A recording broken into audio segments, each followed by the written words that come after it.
Let's go. Come in tight because we have to celebrate a big recruiting get for Brian Kelly in 2025. Also, who will be the November breakout star? We normally think of it as a skill position player, but I've got one sleeper for you that showed me some promise versus Texas A&M.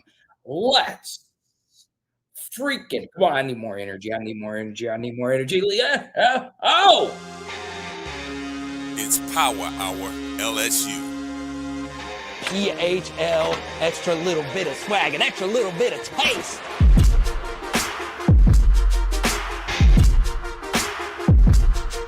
Yeah. Man, I'm headed to the field. Terror of the tiger, I'ma always keep it real. Everything gon' get devoured, it's the power. LSU with Carter, it's the power. LSU with Carter, man, I'm headed to the field.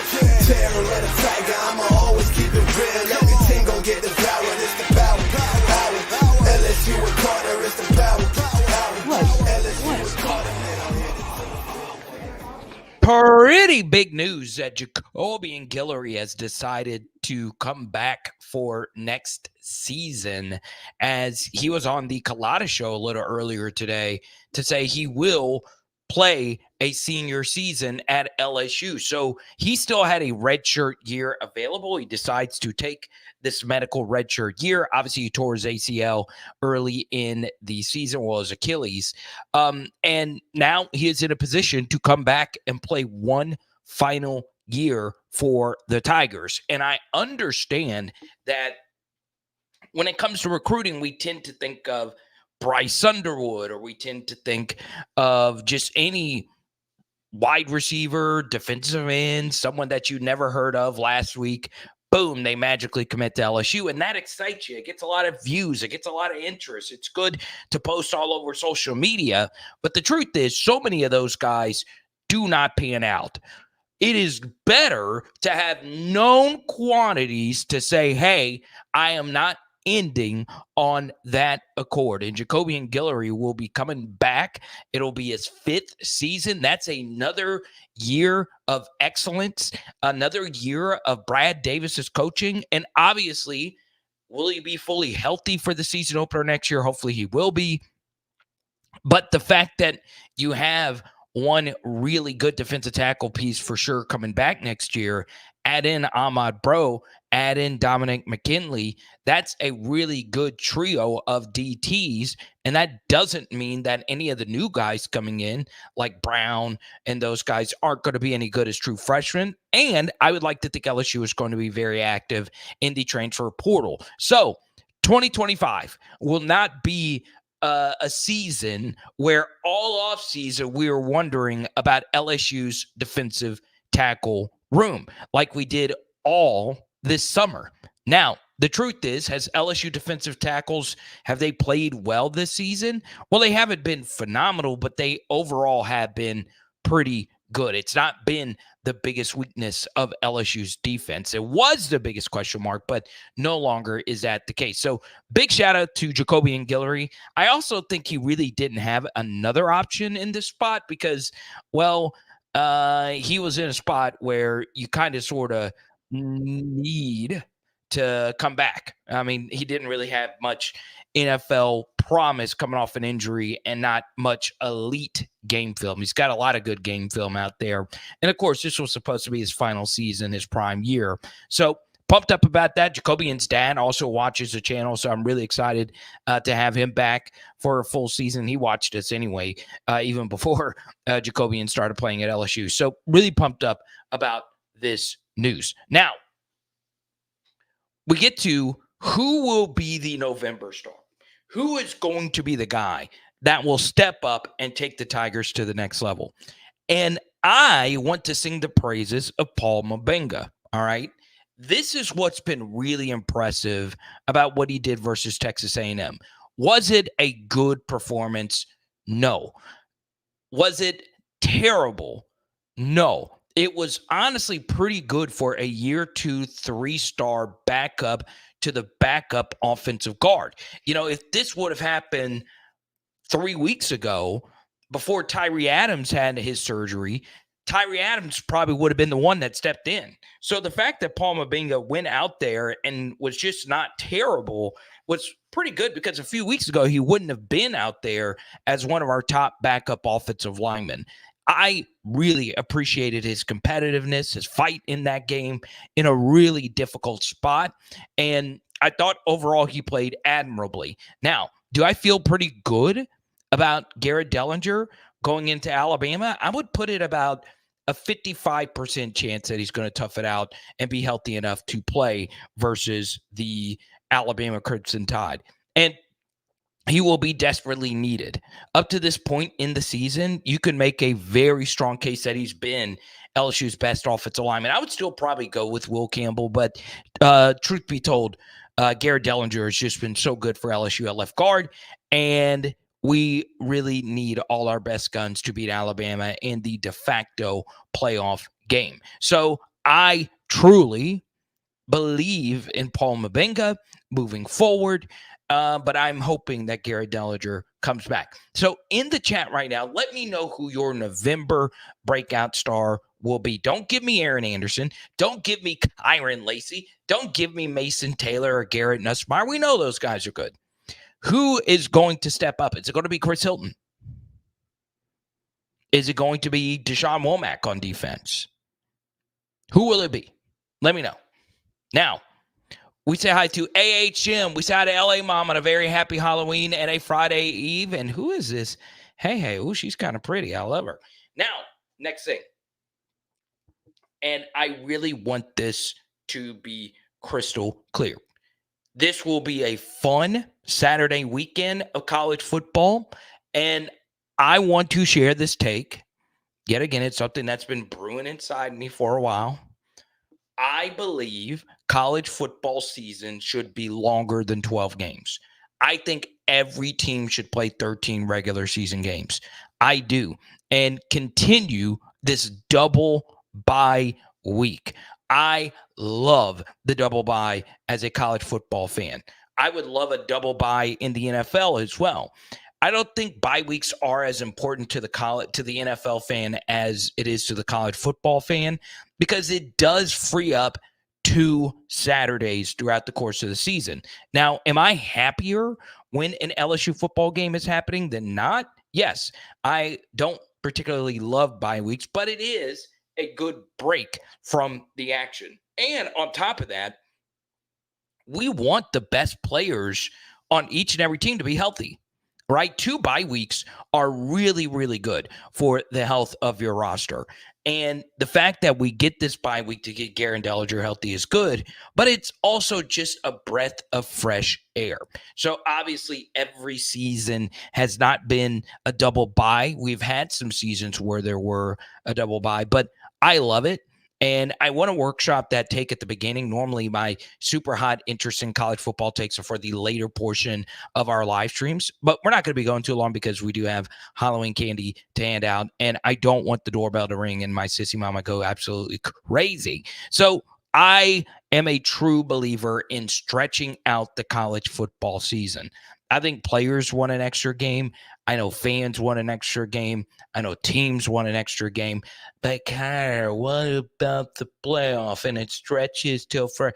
That's why you got a 105-man roster and a double bye week. All right. It's college football. D2 doesn't have a problem with a gazillion game long season. They don't have a problem with it. More games. And I'm not going to say more games the better, because you can reach a saturation point. I hate that the NFL went to 17 games. I thought 16 was the best, but I don't mind 17. I would like a double bye in the NFL. And I would also like 13 in college football, because you can honestly help all parties involved out, right? If you give 13 games, you're still able to keep the wins, and you can add a conference game. So I'm down with it. Who says no? Now, we can get into a slippery slope of a gazillion different college football topics and rules to where we can improve the sport.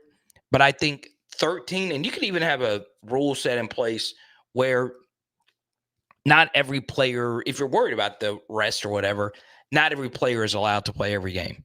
Or you can't play, and then you could strategize when to play. I'm just spitballing here. I don't really like that rule. I was just trying to think of something. But I am a believer in stretching it out and keeping the double bye week. Start it the week before Labor Day weekend. Okay. Side of Skipper Chance says the NFL is stretching out to 18 as well. Now, I really, really, really hope you hit the like button, subscribe. Also, go to our PHL Patreon, dropped a 30-minute episode. I say 30. I think it was 20 or 30. I don't remember. I just pushed record, and I shared my full stock up and stock down LSU Tiger report. We went down the roster, and we picked out some players whose future at LSU looks a little murky now, and some players who have moved up the echelon for Brian Kelly. So I am a true believer in the Patreon. I think everybody gets their money's worth. You get my Discord service. You get a Joe Burrow card in the mail. Only $9.99 a month. There's also a $7.77 tier. There are plenty of ways you could support us as well. And I think we're going to get to our Venmo Cash App goal. You see, 10 Venmos or 10 Super Chats, and we'll give out another autographed LSU card. In fact, if we get there, I just got this card in the mail. You see, I haven't even opened it yet. Actually, I have 2 of these now. We'll give out this Joe Burrow card. Fancy, schmancy, Spectra rookie auto. This one numbered? I don't think it's numbered. But we'll get this out if we get to a hundo and supers. Now, I want you to really take in the next thing that we're about to talk about. And that is the rotation of the skill position players. It infuriates quite a few of you that the running back rotation isn't better. You know, I pushed back a little bit on last night. I was on Tiger Bait with Preston Guy as far as the running back rotation is concerned. I think Josh Williams is actually a fine short yardage back. I just think our short yardage play calling hasn't been the best. You know, I've heard basically everything as far as LSU's running back rotation is concerned. What I would do from this point forward, though, now that we're at this home stretch, I am playing Caden Durham minimum 75% of the snaps. Minimum. I understand you probably lose some in pass protection, but I want to go out with my best players. And at this juncture, he's been LSU's best running back. But now your wide receiver room is a little corkscrewed, if you will. It's got new pieces into it with Chris Hilton there. We'll see what happens with CJ Daniels. You know, Aaron Anderson, is everybody fully healthy there? I don't know. You know, you're wondering about the overall health of that room, right? I've heard of different guys being banged up. I heard pretty early about the CJ Daniels news. You know, he toughed it out versus Arkansas. And then you had a missed game mixed in there versus Ole Miss. And then you have the Texas A&M situation where he played some and then had to leave. Now you got Chris back in. How's this all going to work out? Well, to me, the more interesting thing has been Trey Green getting more snaps at receiver. And as a true freshman, he's done some really good things. He really has. You know, in the red zone, he's been a huge help up to this point. And now you begin to wonder, what is the tight end rotation going to look like? Well, at this point, it's going to be so much Mason Taylor towards the end of the season. Will we see Mark-Amarion Pimpton?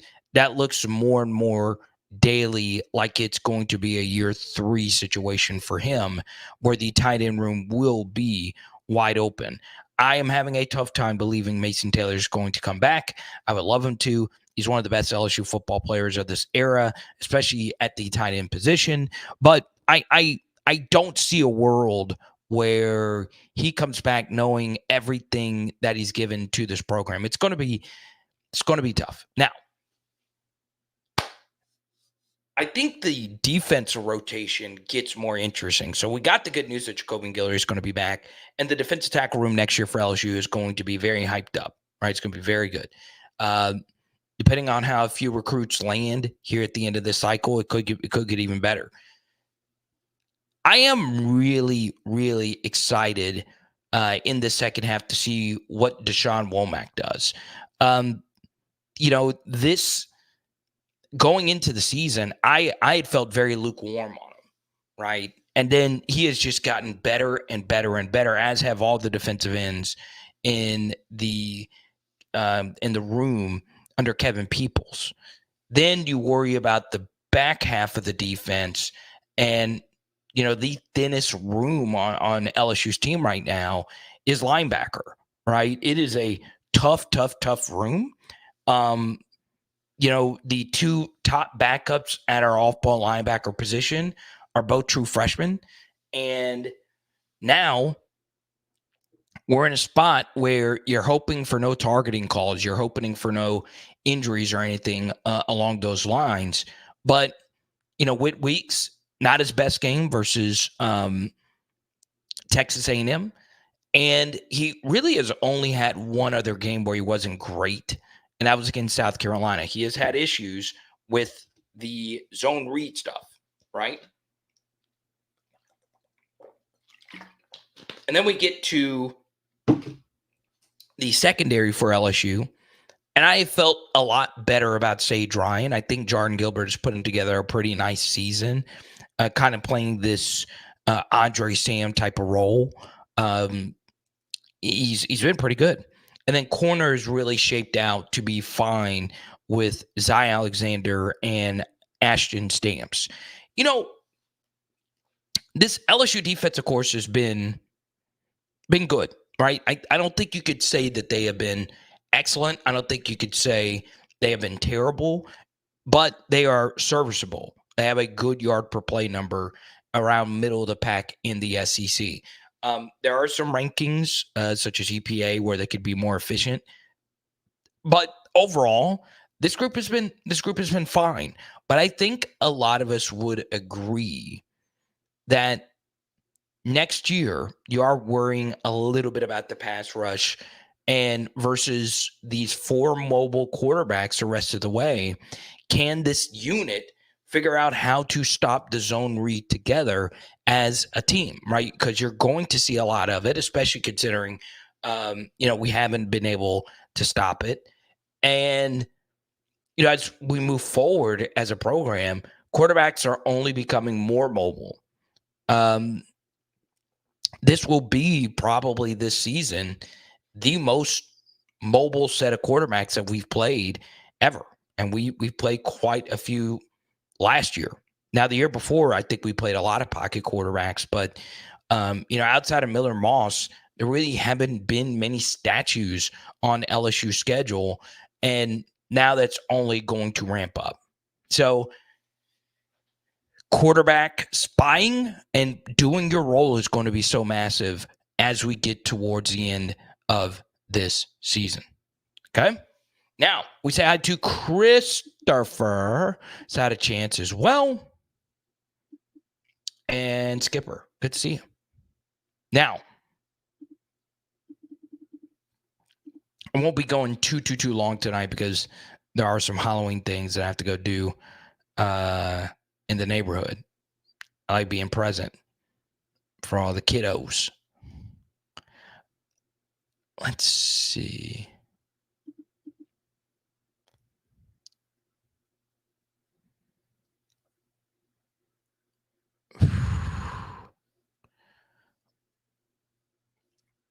I wanted to make sure I didn't miss anything here. Before I get into what we did today on Power Hour NFL.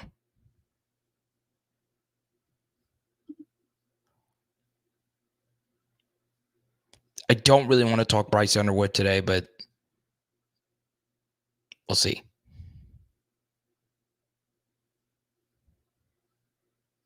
Now, today on Power Hour NFL, I released a full film study on Garrett Nuss, and I tried to do it as well as I possibly could from a neutral viewpoint. And it's interesting, I release a video like that, and I get accused of making excuses for Garrett Nuss, and that's fine. That's perfectly fine. That happens when you're in this position, okay? I try to be as positive as I can, and quarterback conversation is as volatile as it can be. Doesn't matter who the quarterback is. It's always volatile. And one thing I found to be very interesting about Garrett Nuss is there is a lot of myths.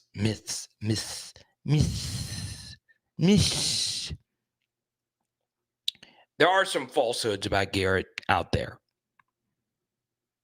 Does he throw untimely interceptions? Yes. Did he throw the game away versus Texas A&M? Yes. If you're up 17-7 and rolling out to the left, and you had an open scramble drill comeback, and you throw the ball across your body in a floater situation to a 5'10 receiver, you should be destroyed for that loss, especially if you have two other picks that were your fault and other plays in the second half of that game where the ball should have been picked off. He was noticeably rattled after that first interception, and mentally he wasn't able to overcome it. Okay? But with all those turnovers, let me include one very truthful thing, is that his turnover-worthy play rate isn't as high as I thought it would be. In fact, it's of the SEC quarterbacks, it's one of the lower turnover-worthy play rates. And why is that the case? Well, he has thrown 7 interceptions in the last 4 games. And he only threw 2 in his first 4 games. But it's because we're asking him to throw the football so much. Now, he shouldn't be throwing interceptions quite like that. But it is partially a design flaw of your offense when in a game you were winning 17-10, you threw the football 50 times. Normally, when you see a quarterback throw the football 50 times, it's a game in which you're losing by a lot and you're having to throw to get back into the game. But Garrett Nussmeier's had to play a few of these games where he's thrown 40-plus throws, and it's an issue. It's a major issue. Now, some of that's on him. Some of that's not him scrambling when the opportunities are presented. But overall, his turnover-worthy play rate, I thought was going to be worse than it was, and in fact, it wasn't. Now, how are turnover-worthy plays charted? Well, it can be charted in many different ways. I actually believe there were more than what PFF said and what SEC StatCat said, but it gets into a subjective opinion on what you consider to be a turnover-worthy play. So that was interesting. One more thing about Garrett Nussmeier, and this really blows my mind. Analytically, that makes him look a lot better than how people view him right now, because I think most people view Garrett having a C+, B- season. Garrett has not had a ESPN QBR below 70 all year. Let me repeat. Garrett Nussmeier has not had a QBR, ESPN QBR, below 70 all season, including this game where he threw 2 touchdowns and 3 interceptions. And ESPN QBR tends to lean towards running, quarterbacks that run, right? A lot of analytics like EPA per play shows favoritism to quarterbacks who run. And why is that the case? Well, if you have a QB who can scramble, that's an amazingly efficient play because you're not only rushing for yards, there is no transaction of the ball that's happening, right? You're not throwing a ball to a receiver and it get tipped up and picked. There's no handoff where you can fumble the handoff. Quarterback scrambles are very efficient plays. We don't have that at all with Garrett. We have no running game at all. And Garrett Nuss in every game, 70-plus QBR. Now, what does that mean? Well, 50 is a replacement level QBR.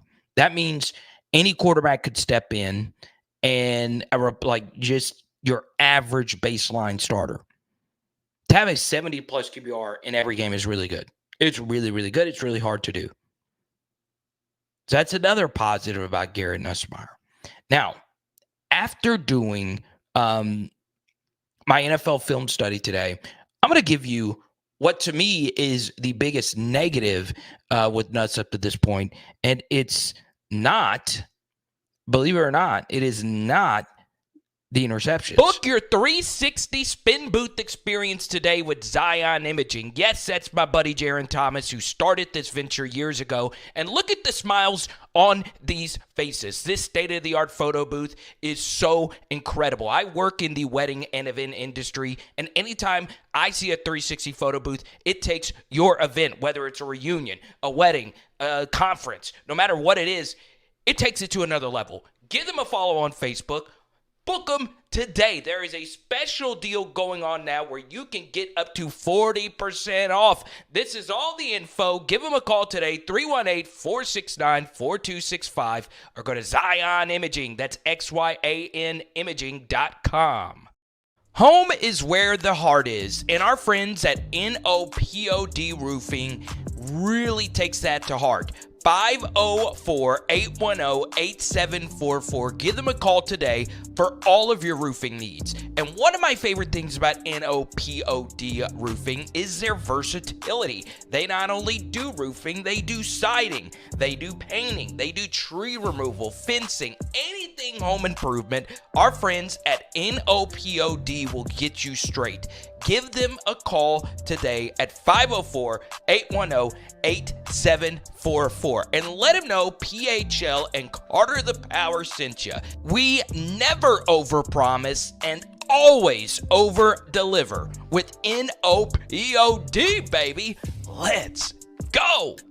Dental health is wealth, and our friends at Sequoia Dental are looking to help you feel like a more confident person. Dr. William Wilson and his team of experts do everything in their power to make this experience for you not only comfortable, but fun. Yes, take a look at this after and before photo. That guy definitely got himself a date thanks to Sequoia Dental. From teeth whitening to cosmetic surgery to, guess what? Botox. Yes, they do Botox. Call my friend Dr. William Wilson today, or just go book your appointment at sequoiadental.com. Big shout out as well to our friends at nooffseason.com. Proud partners of everything Power Hour LSU, Power Hour SEC, and Power Hour NFL. One thing that's concerned me about Nuss is our deep balls. I will say, and once again, smarter people than me can comment on this, but I am not sure if we've had as many deep balls presented to us as we did last year. Part of the presenting of deep balls is because we did have Malik Neighbors and Brian Thomas Jr. who could just run by anybody. But when we have had opportunities to throw deep passes, it's not been the most accurate ball in the world. Now, we have that Aaron Anderson slot fade ball versus South Carolina, and you have the Kyle Parker touchdown versus UCLA, but we haven't been able to get as vertical, which is part of the reason why I've wanted us to stop running four verts or variations of it. So I think that's a problem. It's been a problem, and I feel Garrett's accuracy on those types of throws could be better. Now, when it comes to an in-breaker, I'm not sure if there has ever been an LSU quarterback better at throwing an in-breaker than Garrett Nussmeier. The dude is absolutely lethal on digs and slants. Lethal. I mean, some of the best anticipation you will ever see on that. And obviously the most famous example is the Aaron Anderson fourth down play. But in breakers, overs, things over the middle, is then really impressive from Garrett Nuss. I mean, really impressive. So check it out, Power Hour NFL. You get my full breakdown, and we break down some of his older plays as well. Okay, everybody, welcome Filthy from the Football Card Quest, also a member of the NoOffSeason.com network. Good to see you. So that's your boy. Well, his dad is also coaching up. His dad's also coaching up Jalen Hurts. I don't think you knew that, Filthy. All right. Let's go to Chance. To call Nuss LSU's run game inept against Texas A&M is an understatement. Nuss is having to do too much, and the special team sucks. Yeah, and that's about where I stand. You know, I don't think people quite grasp. Like, when you just say, hey, Nuss turnovers, it's a non-negotiable. And I've said that to a certain extent. He did throw the game away, and he doesn't need to throw those picks. I do want it to be known that if he's not actually throwing the football, we're not moving the football at all. And I've heard plenty arguments saying, well, let's just run. Let's just run the ball. We can't. We can't. The schemes aren't as creative. Inside zone has been the framework of our offense, and we started seeing some cracks in our inside zone scheme last year. You know, we've tried outside zone runs, can't do that. I mean, our outside zone blocking has been so unfreaking believably atrocious. We've tried counter runs. We run into each other. We don't get our blocks clean enough on counter. I think we tip away when we're running counter, and basically counters when you're pulling a guard and tight end around or a guard and tackle around. It's not really been something we've done all too well in the Brian Kelly era.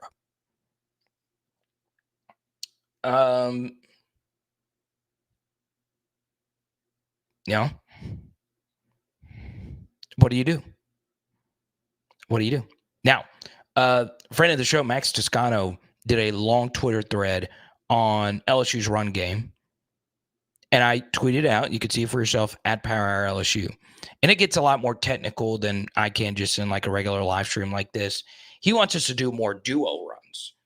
And duo is somewhat like inside zone. It's really, I struggle with telling the difference. It's really hard. And sometimes those rules of duo can change based on the alignments. But the thing I like about duo is it is very heavily reliant on double teams. And right now, with our interior offensive line having the issues that it's had, we need to double as much as we possibly can. So I'm down for trying to do more duo runs, but you know, it's a mess. It is a mess. Okay.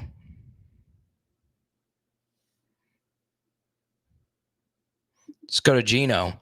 This is the first LSU video I've watched all week since the A&M loss, and you watch them all, including Gordy and OTB.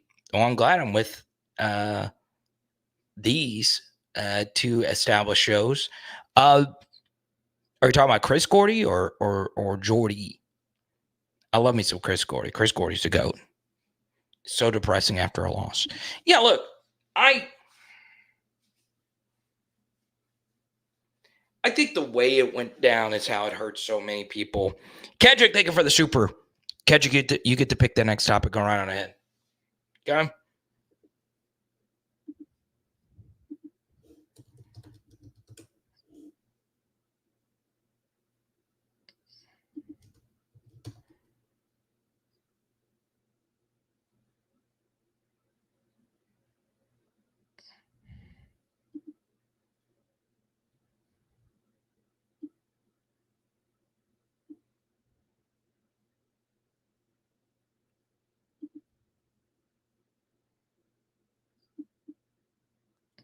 What's the story on Jalen Lee?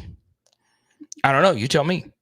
I know he's been hurt, but, he's kind of just been phased out. I don't know if he was ever really phased in. But there you go. So I want to talk about Kedrick's Super Chat question. Yes, we can objectively admit that Garrett Nuss threw us out of the game. But especially with the 17-7 lead.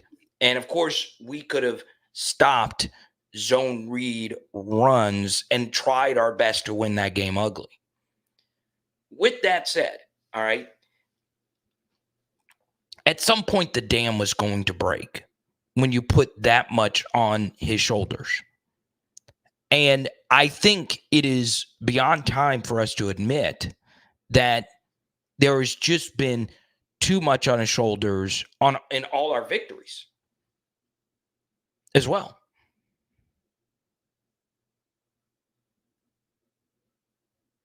Four players have really carried us this year, and that's Garrett, Mason, Aaron, and Kyron.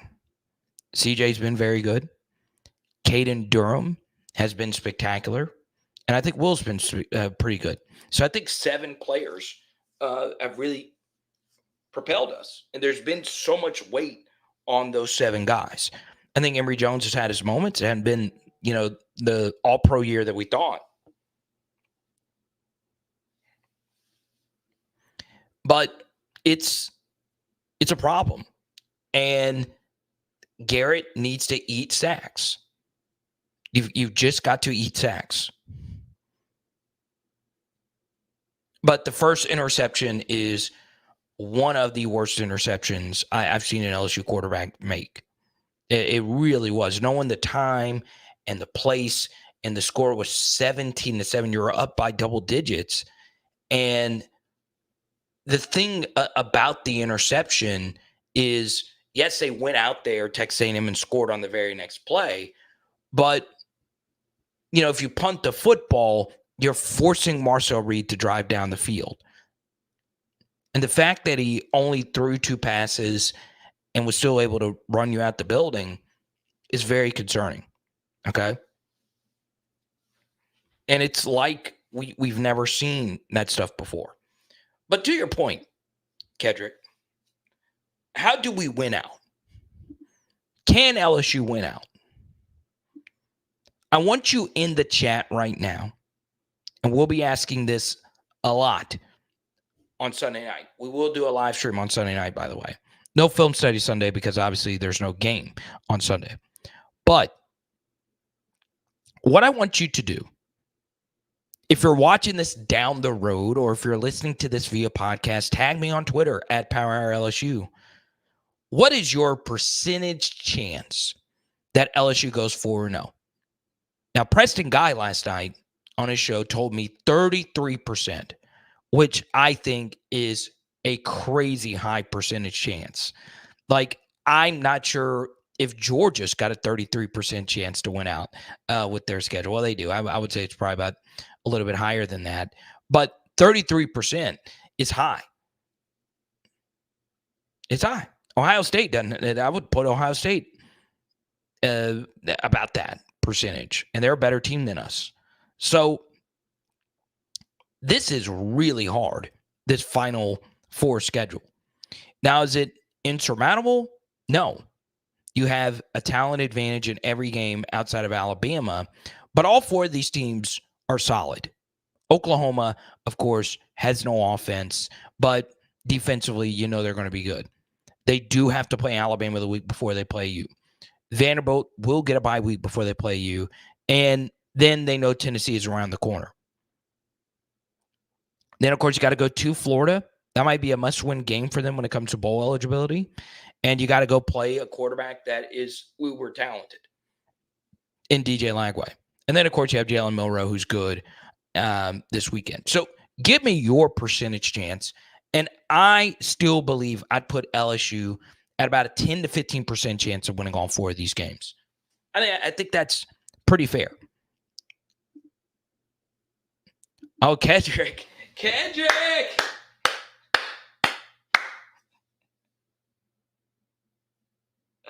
Oh, Let's go. Let's go. Kedrick says, I am putting the same percentage chance that LSU goes 4-0 the rest of the way as there is water on the face of the earth. I freaking love it. I freaking love it. And guess what? Kedrick, I'll be honest. If we do win out, I am pouring water on the top of my head for 5 minutes straight. I mean, just straight, just dousing me with water. We are honoring the great Tim Robinson. I'm going to eat a steak. Yeah, I'm going to do sloppy steaks. We're going to slop them up.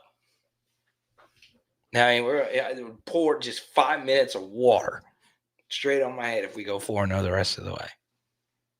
I'm going to need a snorkel to do the show. A snorkel! 5 straight minutes. I don't know how that would even look. How would that even look? Would I need...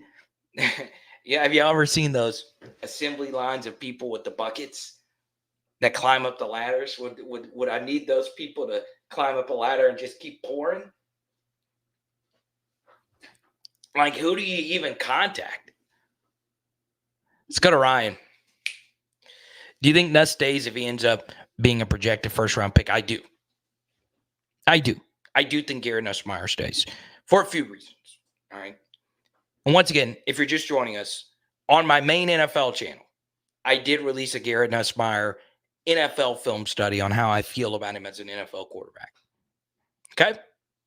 And it is different because, you know, when I analyze Nuss, I am analyzing him from the vantage point of a college quarterback, right? Like, it's the same thing I always bring up about Jamarcus Russell. Yeah, it didn't work out in the NFL, but I don't give it. Did I want it to work out for him in the NFL? Yes. Do I care about these players in the NFL? Yes. But truth be told, he was great at LSU. So when I analyze Jamarcus Russell, I give you how he was at LSU. Same thing is true with Garrett Nussmeier. So in my NFL film study, I break down things from an NFL level. Hash marks are changed, all those different things. So for Garrett to justifiably go in the first round, he would need to get information like J.J. McCarthy got. All right. And if you remember correctly, pretty early in the process, I told everyone, hey, I'm hearing that J.J. McCarthy is going to be a bona fide first-round pick. I had also heard that some teams were thinking about taking him over Jaden. And there were people that really liked McCarthy that much. I'm serious. And obviously, the Commanders came to their senses and took not only Jaden over McCarthy, but took him over Drake May. And, you know, J.J. McCarthy went in the first round. And this would be my question for the J.J. McCarthy trade or draft pick, right? 6 quarterbacks went in the first round. Is him being in Minnesota and sitting for a full season, which he would have, regardless if he got hurt, is that better than him actually getting a full extra year of actual reps at the quarterback position? I don't know. All right, we got a few playoff questions coming in. We'll get to them, Nick.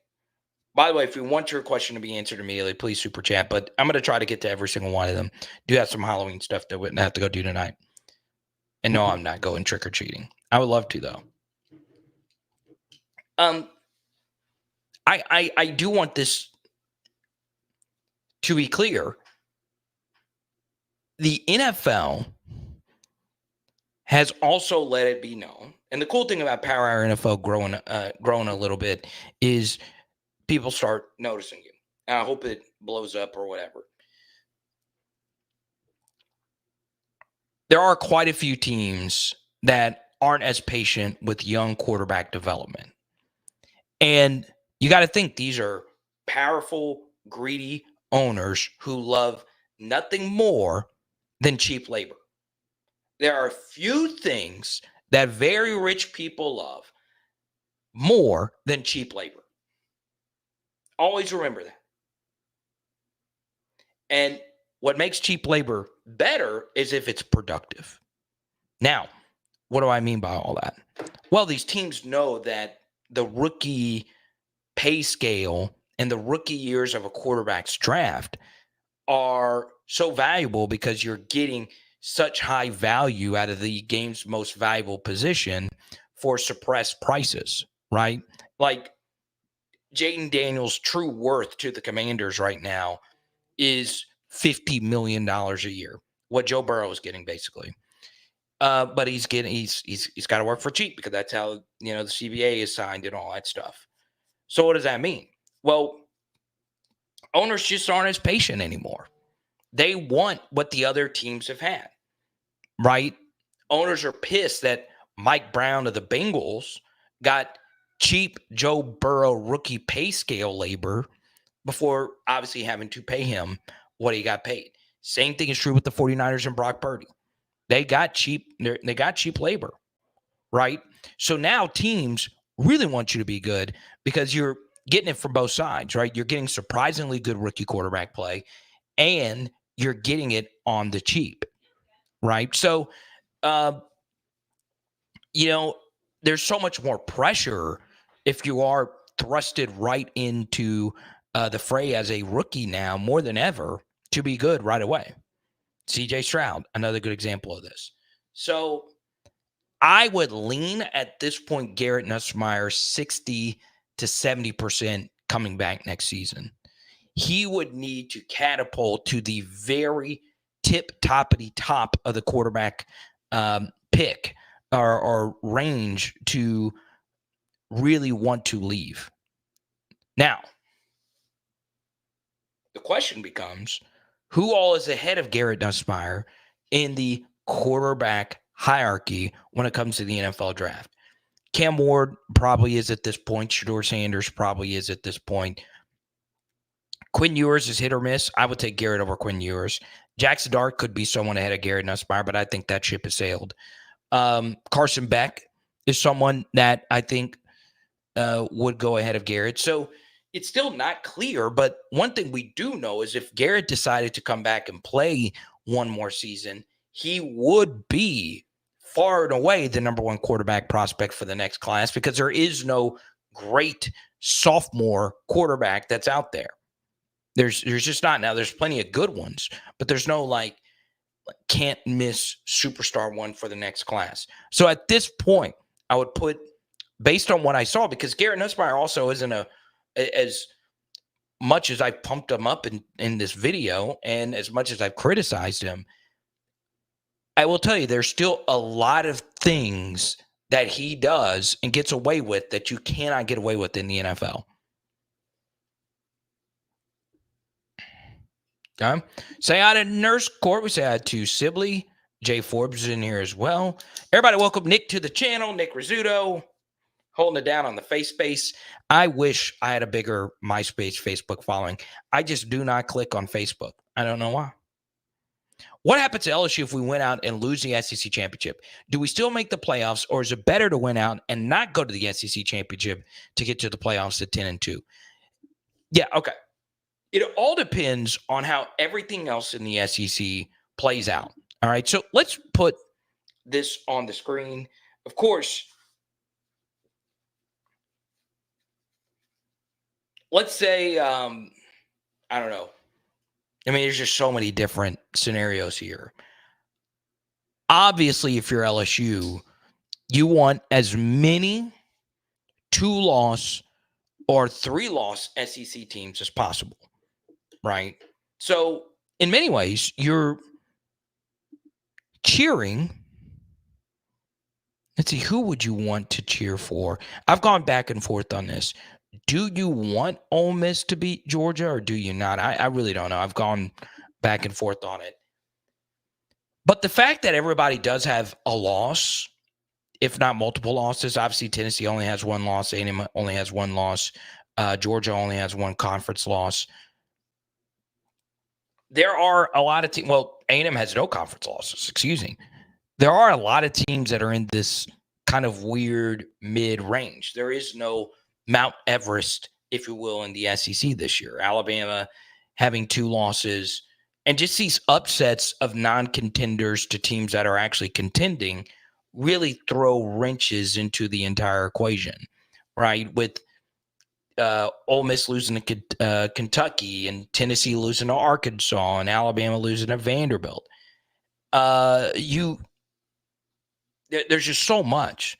But I think your big concern, Nick, is, let's say LSU, or any school for that matter, gets into the SEC championship game as a 2-loss team, and there are other SEC 2-loss teams that don't get into the SEC championship, and let's say LSU is at school and they get a 3rd loss. Do the other 2-loss teams jump LSU? I think the question would be is, how did that SEC championship game play out? You know, the good thing about LSU is one of their losses was close. And I do think one thing that is going to work against them is the final score of the A&M game did get a little haywire. I think losses are the most valuable asset in college football. It is the single most important thing. Avoiding losses. How many losses do you have oftentimes determines your fate. It's not who you beat. It's not how many wins. It's how many losses do you have. I know it sounds confusing, but it is a more important thing in the equation. But next to losing, it's how you lose. And the A&M score looks like a blowout. 38-23 looks like a comfortable win when it wasn't the case. Okay? Brian, when I say I wish I could grow on Facebook, I swear to God, I get a message from someone from a different country saying how to grow your Facebook.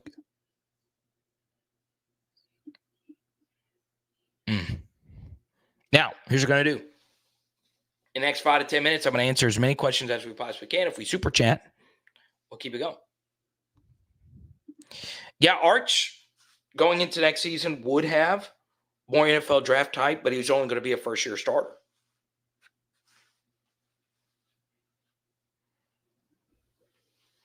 I just think with NIL being the way that it is, college being easier, and now seeing so many rookie quarterbacks get benched, I don't think people quite understand how disastrous Caleb's season has been. Caleb Williams, this season has been a whole bag of ass from him. He has been terrible. Who are the rookie quarterbacks that have been good? Jaden Daniels and Bo Nix. What are they? They're old. They're old for rookies. They both have 5 years of starts at the collegiate level. 5.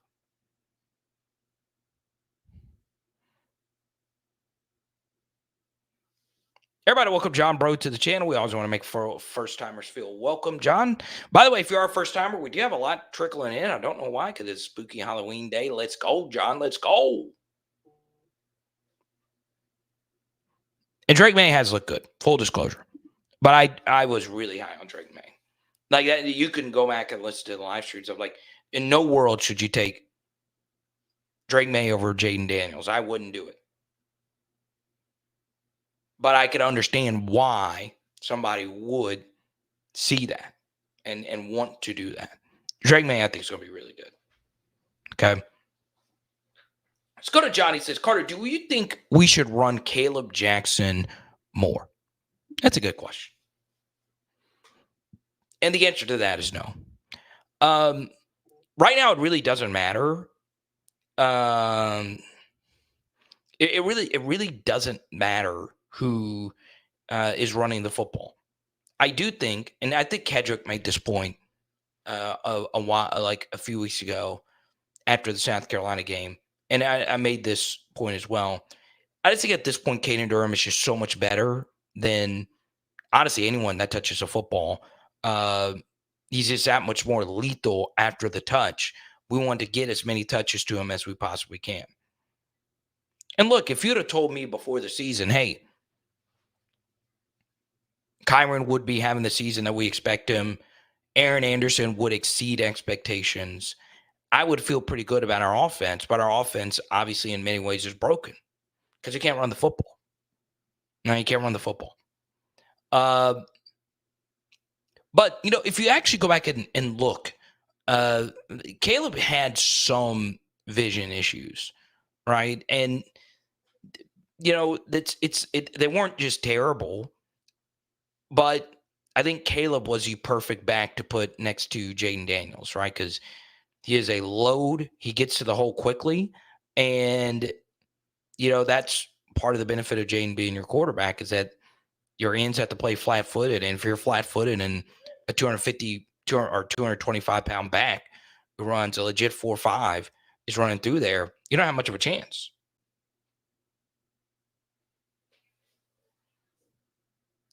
Oh, you're going through the Arkansas Ozarks. Let's go. Some of the most beautiful, beautiful country is the Arkansas Ozarks. Oh, Joseph. Joseph said that this was a pause. He's a load, pause, and gets to the hole quickly. Gets to the hole quickly. I'm trying to think of this. Yeah, that's pause-worthy. It's pause-worthy. Huh? I did get a message from a PHL viewer. Is this the Senator John Bro? If it is, welcome. Yeah, still got my I voted sticker on. Welcome. We welcome in all political affiliations.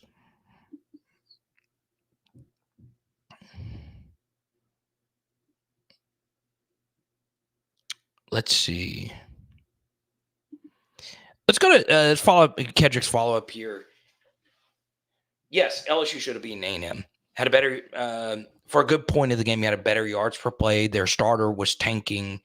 Whatever the case may be, we should have beaten them. But they did more to not lose the game. And look, you can look at it this way as well, that things have just kind of evened itself out. I think Ole Miss was better than LSU when we played them. But we still won the game. I felt we were better than Texas A&M. They won the game. What did both of those teams have in common? Well, I think Ole Miss did more to lose the game.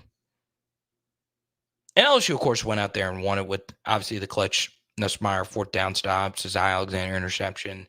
But they did a lot to lose it. They had a post-game win expectancy of 75% per CFPdata.com. Not CFP data. Actually, I think it was CFP data. CFPdata.com. And, versus A&M, we did a lot to lose it. So there you go. I hope you guys enjoyed this. Don't forget, we will be live Sunday night, the rare in-season Sunday night live stream at 8 p.m. Central. I hope you join us there. It's going to be so much fun. We're going to be recapping the bye week, everything that went down. Big shout out, once again, Brian Kelly getting a big recruit back for 2025. That, of course, is Jacobi Giller. And we get another super chat, and we'll keep it going. We're not signing off. I get a super chat here from Julie. Do I think South Carolina could beat Texas A&M? She says Josh Pate put him on upset alert. Let's talk about it. So obviously, Josh Pate is his own person, and I have a lot of respect for him. Do I think South Carolina can win? Yes, because I don't think with who A&M has at quarterback now, this is a situation where Texas A&M is going to be able to blow out teams, right? I think any rational team will be able and better prepared to stop the zone read. What's very interesting is A&M, a top 10 team, with no conference losses, going into South Carolina for a night game, is a 3-point favorite. And Ole Miss, who had multiple losses going into South Carolina, a 9-point favorite. Okay.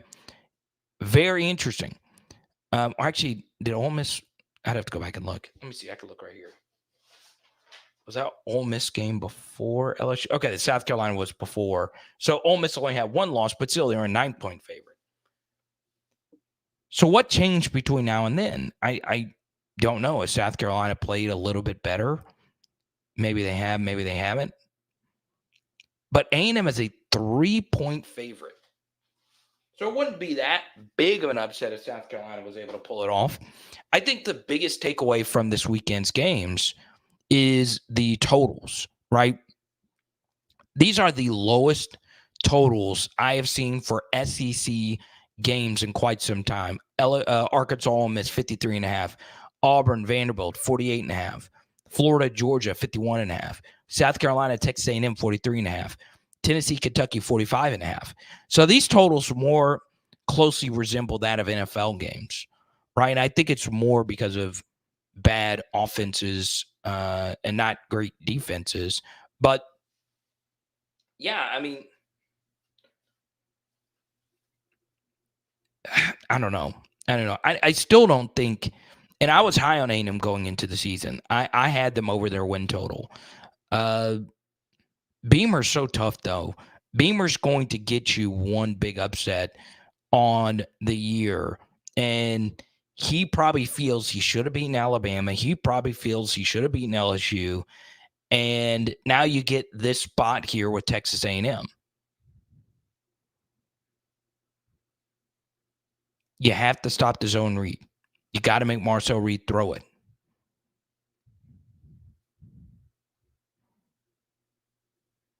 I think we got some downward movement in the line here between Florida and Georgia, though. Let me see.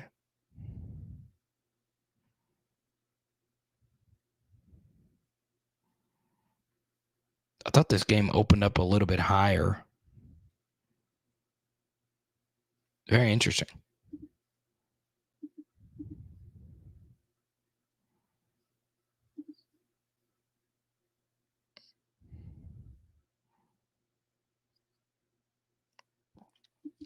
Yeah, John, go sign up for the Patreon, man. I did a full deep dive on them today. Patreon.com/LSU Football.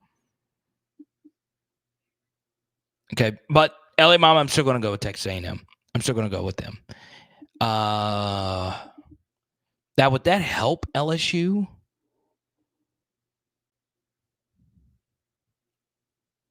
Maybe so.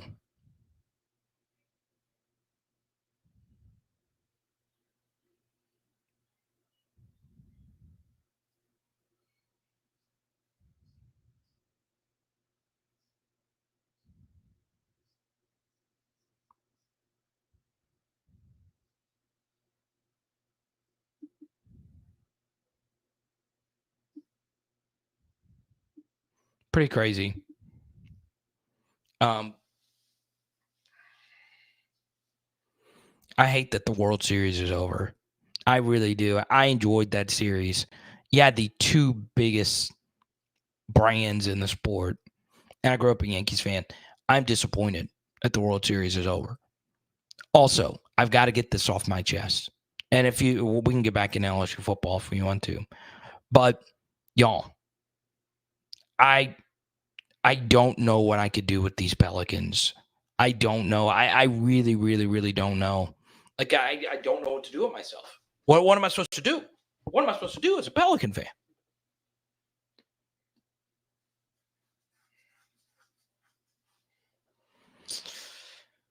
Whew.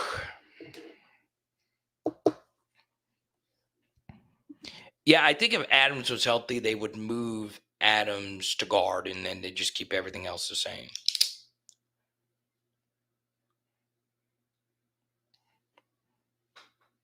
But shout out Paul Mabenga. That's why you got the thumbnail treatment today. Shout out to you, 6'5", from Buford. Buford.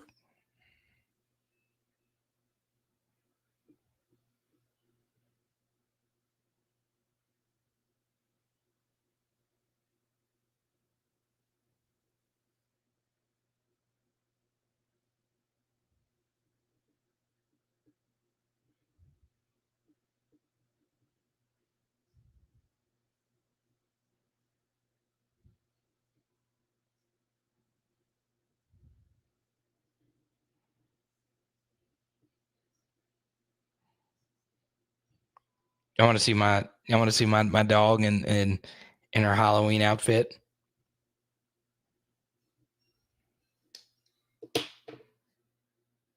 I want to see this. There you go. Huh?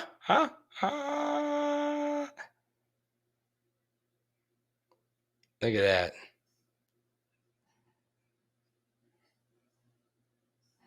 That's good. So that's a hat that Booger used to wear every Halloween. So there you go. Now, I am donezo, but I'm not done. If you want, and this honestly would be a pretty big help. I know some of you aren't able to financially support.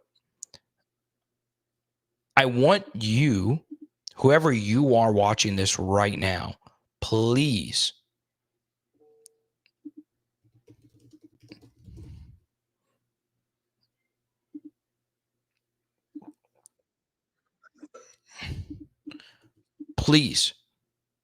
go watch my Garrett Nuss breakdown from earlier. It's right there. If you want to see an NFL type of breakdown, go right there. Garrett Nussmeier, Power Hour NFL, Drive Breakdown. Big shout out to all our super chatters. Kedrick takes home the top prize. LA Mom holding it down. LOL. That's funny, Nurse Court.